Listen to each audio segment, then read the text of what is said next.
ನೋಡಿ ನೀವು ಇವಾಗ ಕರಿಯರ್ ಶುರು, ಫೇಮ್ ಶುರು, ನಿಮ್ಮಿಂದ ನಿಮ್ಮ ಕುಟುಂಬಕ್ಕೆ ಹೆಮ್ಮೆ. ನೋಡಿ ಇಲ್ಲಿಂದ ಆಚೆ ಹೋದ್ಮೇಲೆ ನಿಮ್ಮ ಹೆಸರು ಹೆಂಗ್ ಇನ್ಸ್ಪಿರೇಷನ್ ಅಮ್ಮ ನೀವು.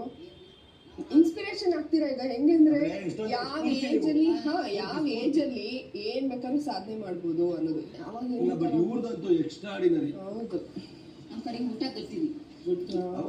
ಹಳೆ ಕಾಲದ ಊಟ, ರೊಟ್ಟಿ, ಪಲ್ಯ, ಕಾಯಿ ಪಲ್ಯ. ಕೆಲಸ ಮಾಡ್ಕೊಂಡೇ ಬಂದಿರೋದ್ರಿಂದ ಇದೆಲ್ಲ ಯಾವ ಲೆಕ್ಕ ಅನ್ಸುತ್ತೆ ನಿಮ್ಗೆ? ಇದು ಕ್ಯಾನ ಕೆಲಸ, ಬಿಲ್ಡಿಂಗ್ ಕೆಲಸ, ಹೊಲದ ಕೆಲಸ ಒಂದೇ ತರ ಬಿಟ್ಟಿಲ್ಲ. ಎಲ್ಲ ತರ ಸ್ಟಾಮಿನಾ.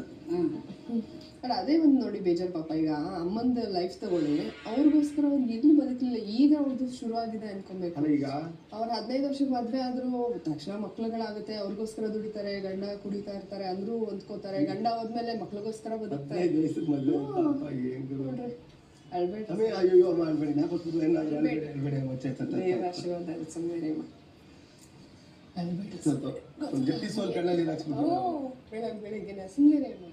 ಏನಿಲ್ಲ, ಸಕ್ಕದಾಗಿದ್ರೆ ಸುಮ್ಮನೆ ಲಕ್ಷ ಕೋಟಿ ಕಷ್ಟಪಟ್ಟಿದ್ಕೆ ಇವತ್ತು ನೋಡಿ ನಿಮ್ಮ ಮಕ್ಕಳೆಲ್ಲ ಚೆನ್ನಾಗಿರ್ತಾರೆ. ಸುಮ್ಮನೆ ನಿಮ್ಮ ಮೊಮ್ಮಕ್ಕಳೆಲ್ಲ ಸ್ಟಾರ್. ನೆಕ್ಸ್ಟ್ ಮಲ್ಲಮ್ಮನ ಮೊಮ್ಮಕ್ಕಳು ಅಂತ.